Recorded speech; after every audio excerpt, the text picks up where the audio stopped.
Welcome to another video production from Slater Dozier Railroad Media. In this video, we see some of my better train catches from the first half of 2024 in southwest Alabama and the surrounding areas.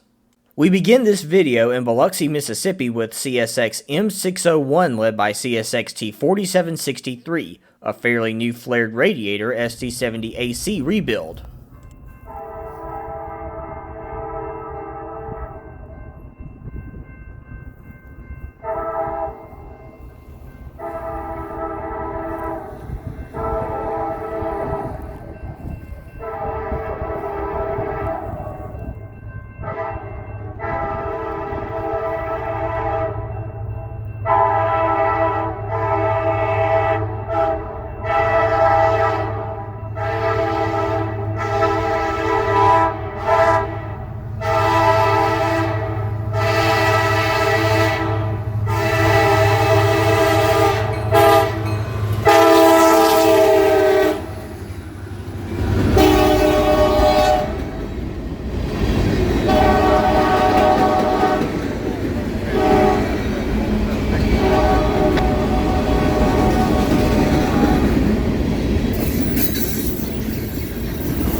In Pascagoula, Mississippi, CSX L800 would roll over the drawbridge with CSXT 7929 trailing.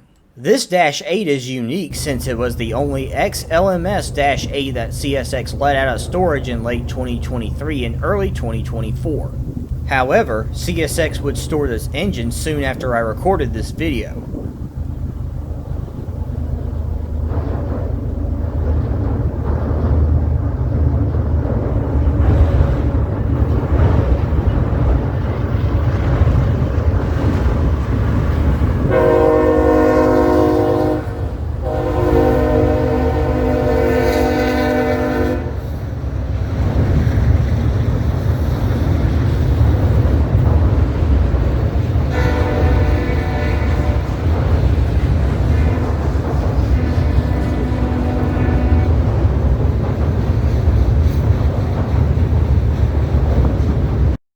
I would finally get a decent catch in southwest Alabama on Pi Day 2024 in Greenville, Alabama on CSX.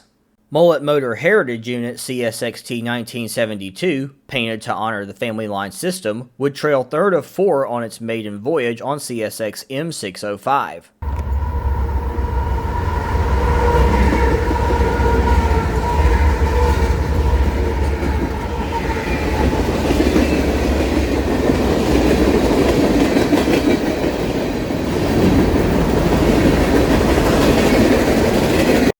I would return to southwest Alabama 2 weeks later, and upon noticing NS 384 in Catherine Siding, I would head to Gastonburg, Alabama to catch the southbound that would later meet 384. The aforementioned southbound would be NS 183 with UP 7495 leading SD70 ACU NS 7252.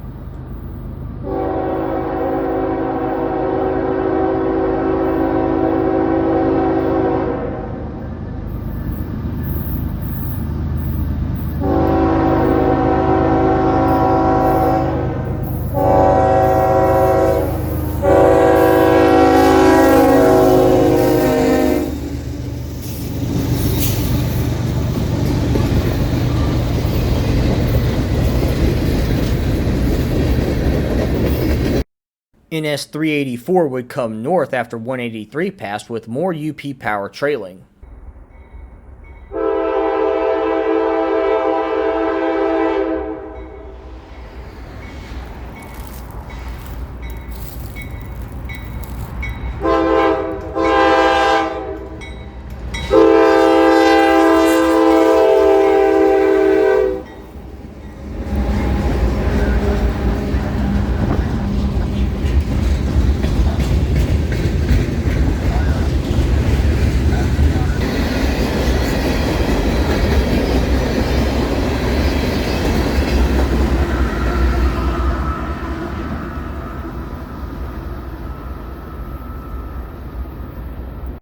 After working the interchange with Alabama and Gulf Coast Railway in Kimbrough, Alabama, 183 would roll through Thomasville, Alabama in good sunlight.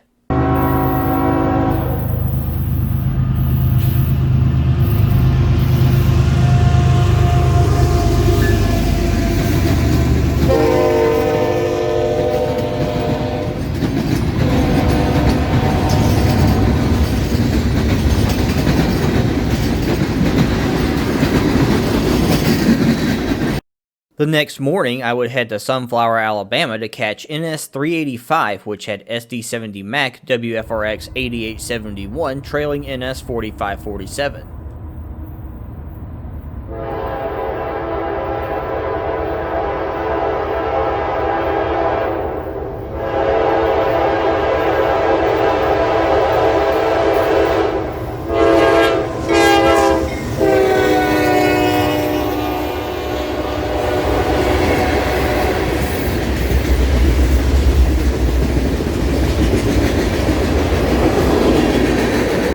The power that was on NS 384 earlier in this video would come back south on NS 183 on March 30th. This time, fresh C44 ACM rebuild UP 6891 would lead the charge as the engineer was not wasting any time.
On April 1st, I would wait in Pine Hill, Alabama for a southbound slab steel train in S60C. Trailing third of three would be former CEFX AC 4400CW in S3980.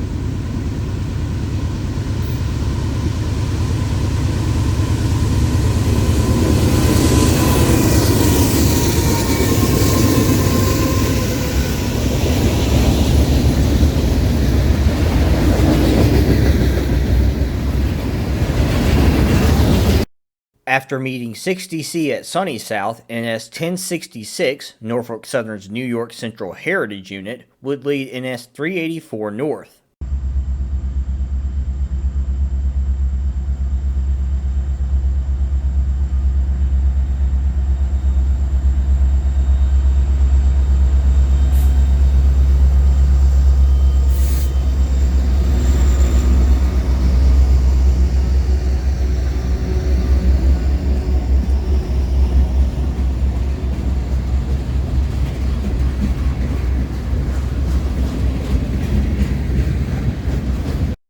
On the morning of May 10th, I would wait in the community of Dickinson, Alabama for a parade of 3 southbound trains. NS 385 would be the first southbound and was led by UP 2757.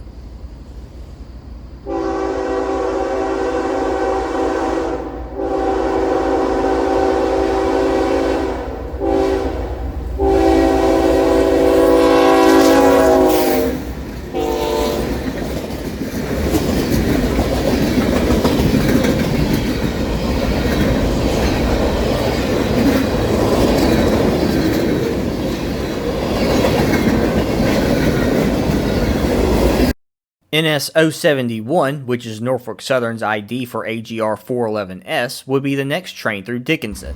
Trailing second would be AGR 4423, which had recently been painted into Genesee and Wyoming's new paint scheme honoring America's veterans and service members at the time of this video.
I would move to Fulton, Alabama to wait on NS 183 with another Union Pacific leader.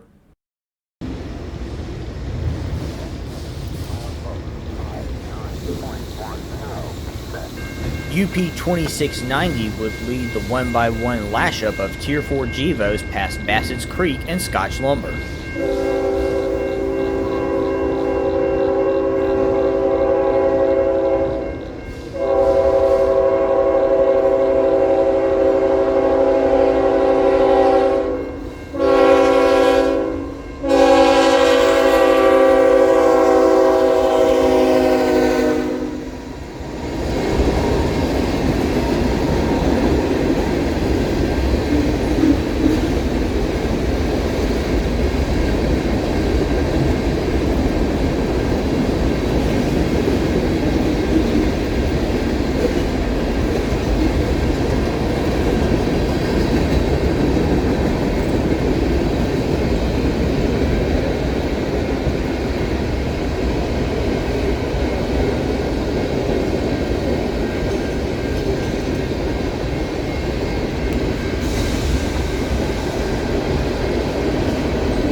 Later that morning, I would return to Thomasville to catch a duo of Norfolk Southern rebuilds leading NS 384.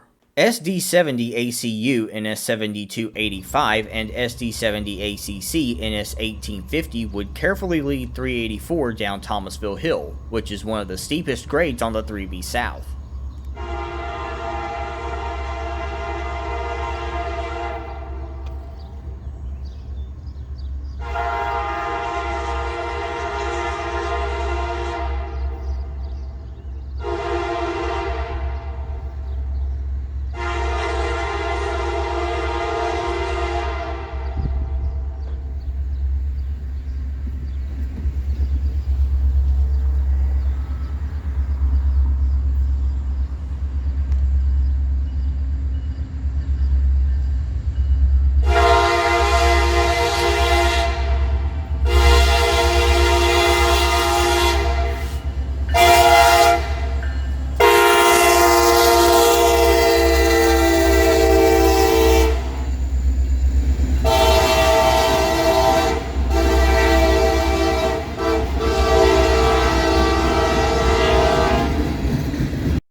I would then move to a dirt road crossing on the old Frisco main line between Linden and Demopolis, Alabama to wait on AGR 211S. AGR 4055, a former Conrail-8 with a glorious K5LA horn, would round the curve wearing its former CSX YN2 paint scheme and leading two other AGR wide cab GEs.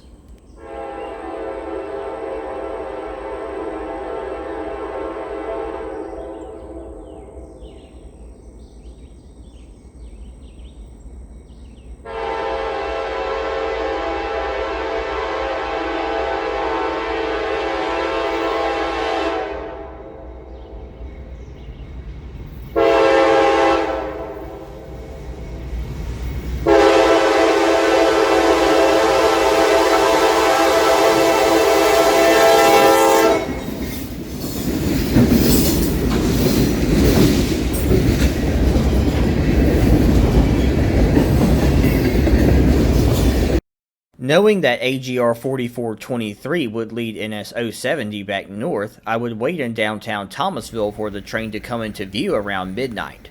AGR 4423 would lead the northbound train over NS rails to Kimbrough, Alabama, where it would get back on AGR trackage and become AGR 410N all the way to its final destination of Magnolia, Alabama.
On May 24th, I would return to southeast Mississippi to chase the former KCS Gulfport turn north. CPKC had been operating the line from Hattiesburg to Gulfport, Mississippi for some time, but the first sign of CP power in Gulfport would come in the form of CP-6024. I would take the opportunity to get some good shots of this SD-40-2 before heading north to wait on CPKC LL-71 to depart Gulfport. My first catch of CPKC LL-71 would be in Wortham, Mississippi. The train would be led by KCS 6092, which is the last active KCS SD-40-3 that wears the Grey Ghost paint scheme.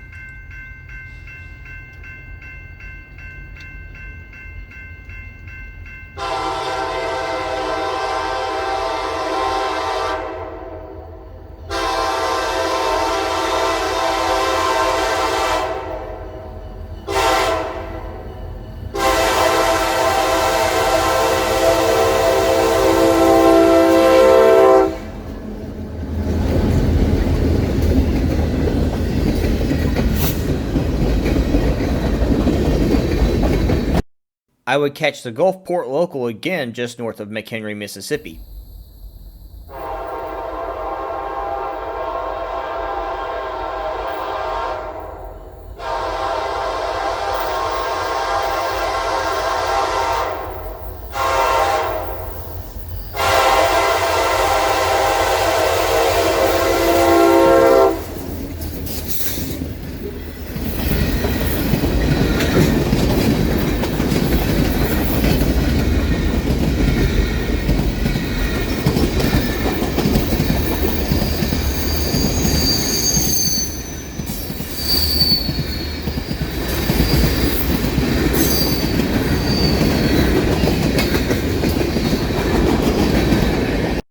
I would have just enough time to catch KCS 6092 leading the train through Perkinston, Mississippi under Highway 49.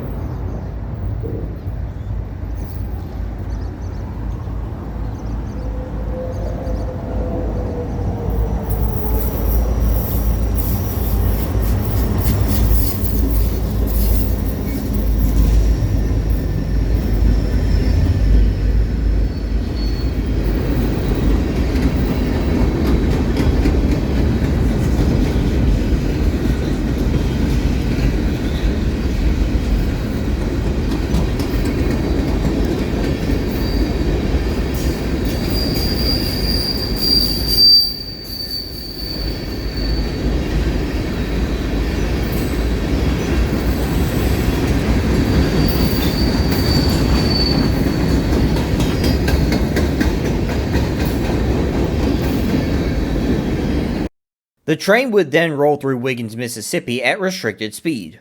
I would catch it there a fourth time and get waves from the friendly crew.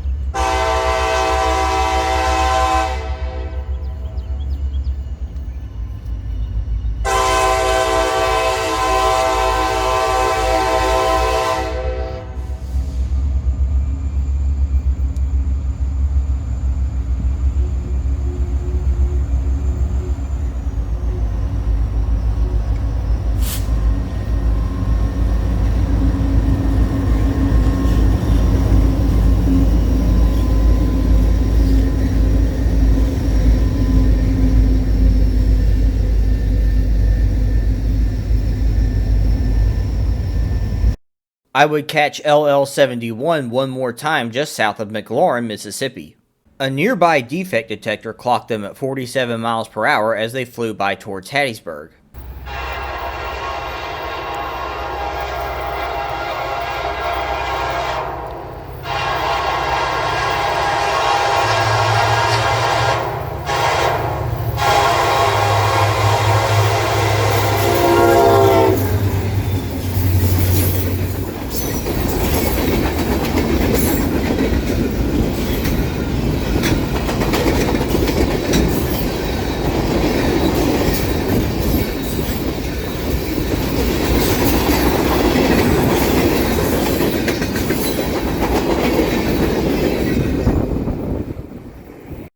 I would then turn my attention to the CM Beaumont sub, a line that I filmed many trains on in my college days. A friend and I would barely beat CN A48871 with SD75I CN 5686 to Wilmer, Alabama.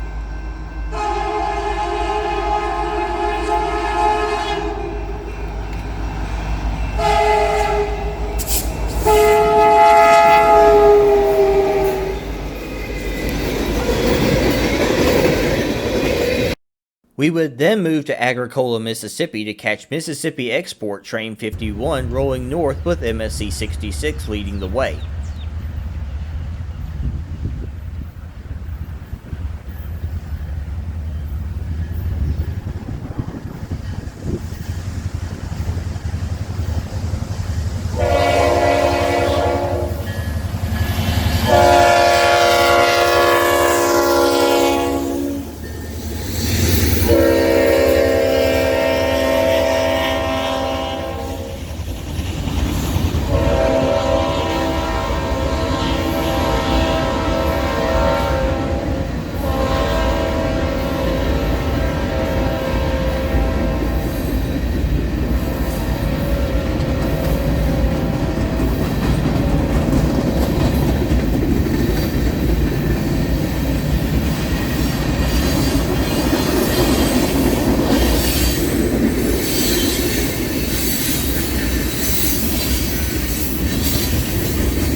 I would meet some more friends for dinner later that evening, and we would wait for CN L54371 in Lucedale, Mississippi.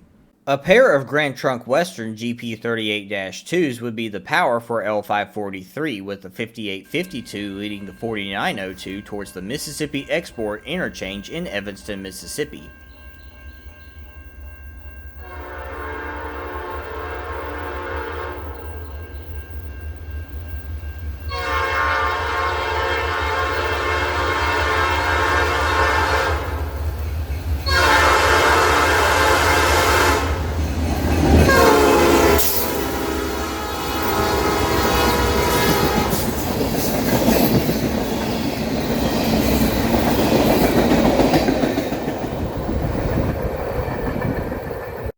Thank you for watching another video production from Slater Dozier Railroad Media. If you enjoyed the video, please leave a like, subscribe, and hit the notification bell to see more content like this.